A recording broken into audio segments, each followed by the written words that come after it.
Operation mule હંત હેઠળ Navsari cyber crime પોલીસે 7.35 કરોડના રાષ્ટ્રીય સ્તરે નોંધાયેલા 31 ગુનાઓમાં સંડોવાયેલા 5 આરોપીઓને ઝડપી પાડ્યા હતા.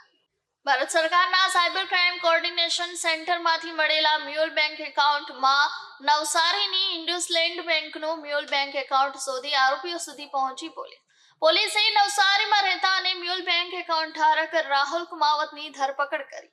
રાહુલ અન્ય 3 એકાઉન્ટ મળી આવ્યા હતા. એકાઉન્ટમાં કુલ 2.11 કરોડના સાયબર છેતરપિંડી અને 12 ગુનાઓ મળ્યા છે. પોલીસે રાહુલ સાથે મુખ્ય સૂત્રધાર નવસારીના મિલન સતાણી સાથે તેના સાગરીતો આનંદ રૂદાણી, નિમેશ પાડવે અને સુરતના સુમિત મોરડિયાની પણ ધરપકડ કરી છે. આનંદ રૂદાણીના પણ 4 મ્યુલ એકાઉન્ટ મળ્યા, જેમાં 5.25 કરોડની સાયબર છેતરપિંડી અને 19 ગુનાઓ મળ્યા હતા. મિલન સતાણી દુબઈની ટોળકીએ 2 એકાઉન્ટ મોકલી તેમના ઇશારે આ સાયબર છેતરપિંડી કરતો હતો. પોલીસે આરોપીઓ પાસેથી mobile, 12 PAN card, 12 credit debit card, રોકડ અને કાર મળી કુલ 15.120 લાખનો મુદ્દામાલ જપ્ત કર્યો છે. પોલીસે 5 આરોપીઓની ધરપકડ કરી તપાસને વેગ આપ્યો છે.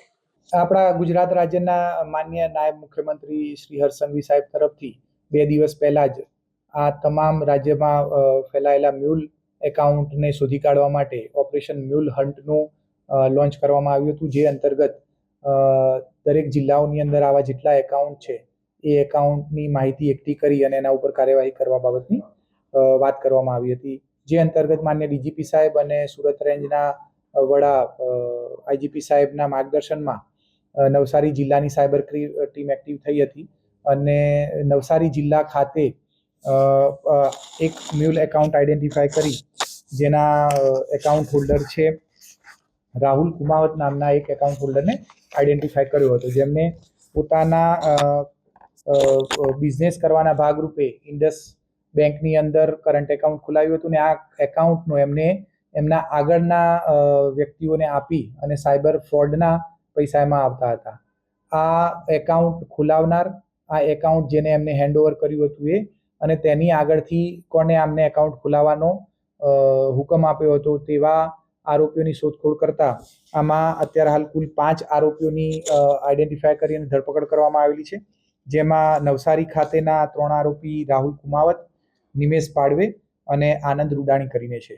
આ લોકોના 3 જણ પાસેથી મળેલા કુલ 8 એકાઉન્ટમાં છેલ્લા 1 વર્ષની અંદર 7.5 કરોડ જેટલી માતબર રકમના ટ્રાન્ઝેક્શન થયેલા છે અને આ જ 3 આરોપીઓને એકાઉન્ટ જેને આપ્યા હતા તેવા સુરત ખાતેના 2 મિલન સતાણી અને સુમિત મોરડિયા નામના આરોપીઓની પણ ધરપકડ કરવામાં આવેલી છે.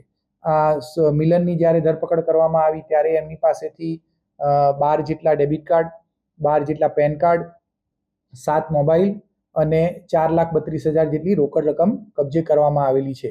આ ડેબિટ કાર્ડ અને પ્રાથમિક પૂછપરછની અંદર એટલું ચોક્કસ બાતમી મળેલી છે કે આ મળેલા ડેબિટ કાર્ડ અને આ પેન કાર્ડનો આ સાયબર ક્રાઇમ કરવાના મોટા ષડયંત્રના ભાગરૂપે ઉપયોગ થનાર હતો, એટલે એ તમામ વસ્તુઓ આ ગુનાના કામે કબજે કરવામાં આવેલી છે.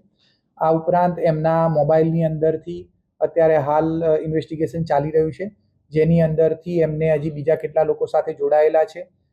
આ સિવાય આ 5 આરોપીઓ સિવાય ગુજરાત અને ગુજરાત બહારના બીજા કેટલા આરોપીઓ એની સાથે સંડોવાયેલા છે એ બાબતની પણ એમાં તપાસ ચાલી રહી છે. મિલન આરોપી થોડા રીઢા પ્રકારનો છે, તે અત્યારે હાલ ઇન્વેસ્ટિગેશનમાં જોઈએ એટલું કોઓપરેશન કરતા નથી. આજ સાંજે આ તમામ આરોપીઓને નામદાર કોર્ટની અંદર રજૂ કરી અને એમના ઇન્વેસ્ટિગેશન માટે ફર્ધર રિમાન્ડ મેળવવામાં આવશે. અત્યાર સુધીની કરેલી તપાસમાં ભારત સિવાય વિદેશની અંદર પણ ખાસ કરીને દુબઈમાં આ લોકોના કનેક્શન હોય અને સાયબર ક્રાઇમના આખા મોટા ષડયંત્રનો કોઈક હિસ્સો ત્યાં પણ હોય એવું પ્રાથમિક દ્રષ્ટિએ જણાઈ રહ્યું છે અને આવનારા દિવસોની અંદર આ તમામ બાબતોમાં ઊંડાણપૂર્વક ઇન્વેસ્ટિગેશન કરી અને ખરેખર આની સાથે કોણ જોડાયેલા છે, કયા લોકો છે અને ખરેખર આ પૈસાનું ટ્રાન્ઝેક્શન કેવી રીતે થતું હોય છે અને છેલ્લે જે મૂળ આરોપી છે એની સુધી પહોંચવા માટેની ઊંડાણપૂર્વક કાર્યવાહી કરવામાં આવશે. આ સ્તરે હું નવસારી જિલ્લાની સાયબર ક્રાઇમ ટીમને અને પીઆઈને પણ અભિનંદન આપીશ કે લોકોએ આની અંદર ખૂબ ઊંડાણપૂર્વક કામગીરી કરી અને આ એક ખૂબ મોટા ષડયંત્રનો પર્દાફાશ કરેલો છે.